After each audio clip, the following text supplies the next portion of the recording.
خسنہ مشکل کے بارے میں ایک واقعہ مذکور ہے کہ حضرت علی مرتضیٰ رضی اللہ تعالیٰ عنہ کے سامنے ایک ایسا واقعہ پیش ہوا کہ جس نے اس زمانے کے تمام علماء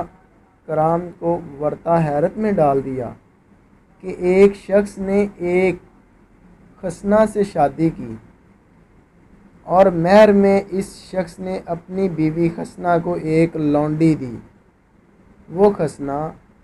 اس قسم کا تھا کہ اس کا فرج مردوں اور عورتوں دونوں قسم کا تھا۔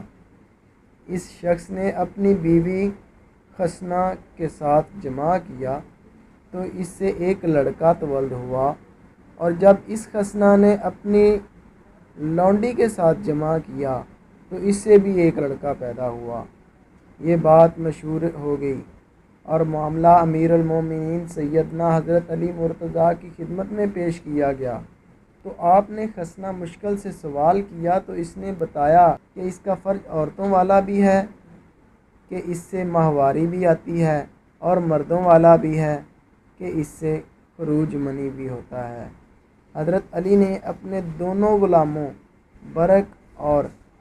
کمبر کو بلایا اور ان کو حکم دیا کہ وہ خسنہ مشکل کو دونوں طرف والی پسلیوں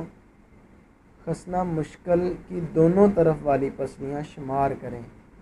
اگر بائیں جانب کی ایک پسلی دائیں جانب کی ہو تو پھر اس خسنہ مشکل کو مرد سمجھا جائے گا، ورنہ وہ اس طرح ثابت ہوا تو حضرت علی نے اس کے مرد ہونے کا فیصلہ صادر فرمایا اور اس کے خاوند اور اس کے درمیان تفریق کر دی۔ اور اس کی دلیل یہ ہے کہ اللہ نے حضرت آدم علیہ السلام کو اکیلا پیدا فرمایا، اور جب اللہ تعالیٰ نے حضرت آدم علیہ السلام پر احسان کا ارادہ فرمایا کہ اس کا جوڑا پیدا فرمائے تاکہ ان میں سے ہر ایک اپنے جوڑے سے سکون حاصل کرے، جب حضرت آدم علیہ السلام سو گئے تو اللہ تعالیٰ نے ان کی بائیں جانب سے اماں حوا کو پیدا فرمایا۔ جب بیدار ہوئے تو ان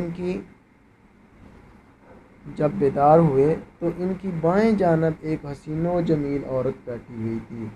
تو اس لیے مرد کے بائیں جانب کی پسلی عورت سے کم ہوتی ہے اور عورت کے دونوں جانب کی پسلیاں برابر ہوتی ہیں۔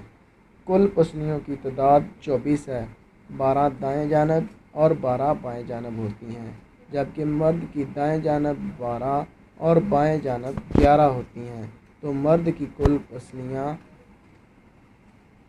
24 کی بجائے 23 ہوتی ہیں۔ اس حالت کے اعتبار سے عورت کو ذیلا اوج کہا جاتا ہے، اور حدیث شریف میں تصریح ہے کہ عورت ٹیڑھی پسلی سے پیدا کی گئی ہے، اگر تو اس کو سیدھا کرنا